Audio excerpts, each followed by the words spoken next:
Bismillahirrahmanirrahim. Regarding the concept of prophethood, the misconception that we're going to discuss today relates to the son whom Abraham had offered for sacrifice.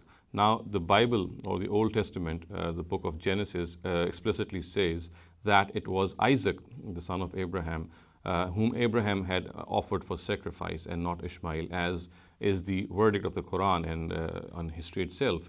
In recent times, one of the greatest thinkers of Muslim scriptures as well as Christian scriptures and biblical scriptures, Imam Hamid Farahi, has shown from the Bible itself that this is a case of blatant interpolation. And the word which has been inserted, of course, Isaac, which has been inserted in the Bible itself repudiates this. It itself says that this is something which cannot be accepted. So therefore, we know that there is a place in the Bible which says that the Almighty had asked Abraham to represent for sacrifice his only son. And these words are recorded in Genesis in chapter 22, verse 2. The words are, he said, "Take your son, your only son Isaac, whom you love, and go to the land of Moriah, and offer him there as a burnt offering on one of the mountains of which I shall tell you."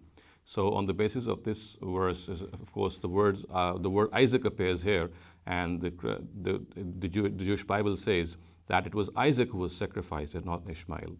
Now, as Imam Hamid Farai himself has pointed out, that the Bible itself negates this, and it brings this out as a very blatant case of interpolation. For the Bible itself records that the sole son or the only son can only be applied, this expression can only be applied to Ishmael, because it was Ishmael who was born before Isaac. And since he was born before Isaac, therefore the term of only son can only be applied to him. It cannot be applied to Isaac. So while presenting this proof from the Old Testament, Imam Hamid Farahi, he has quoted from the Bible, from the same book, from the book of Genesis, chapter 16 and verse 16. The words are, "Abraham was 86 years old when Hagar bore Ismail to Abraham."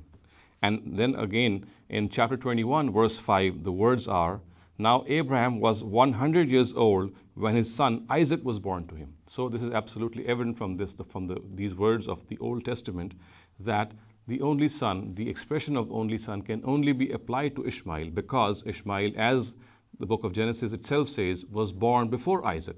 He was born 14 years before Isaac. Abraham was 86 years old when Ishmael was born to him, as these words of Genesis say. And he was 100 years old when Isaac was born to him. So therefore, the words, the expression which the Almighty, of course, communicated to Abraham, that he should sacrifice his only son, they can only be applied to Ishmael, because had Isaac been born before him, the word, the only son, could not have been applied to Ishmael, and it would have been applied to Isaac. But the Bible itself says that Isaac was born later on. It was Ishmael who was born before.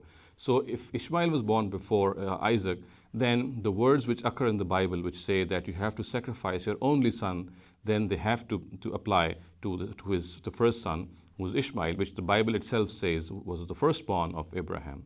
So in the light of this evidence, it is absolutely clear that the son offered for sacrifice by Abraham was Ishmael and not Isaac.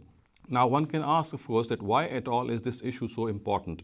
And why is it that we are laying such stress on the fact that it was Ishmael who was actually sacrificed and not Isaac?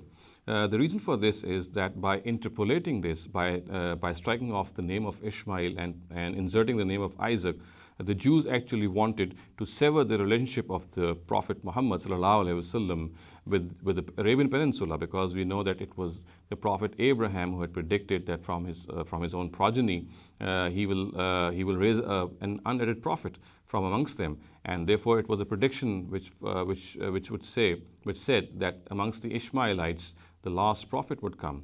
So by inserting the name of Isaac, they actually wanted to tamper with this prediction and to wipe it off. So therefore, it needs to be understood that this issue is of fundamental importance in biblical literature and of course Quran as well. And the Quran, of course, is explicit in this regard, and so is established history, that it was Ishmael who had been offered for sacrifice by Abraham and not Isaac.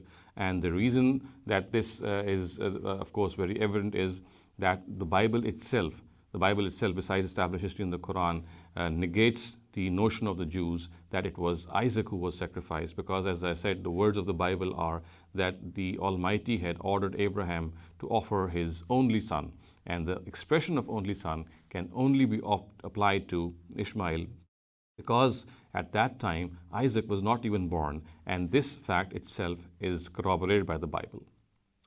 أقول قولي هذا واستغفر الله لي ولكم ولسائر المسلمين والمسلمات.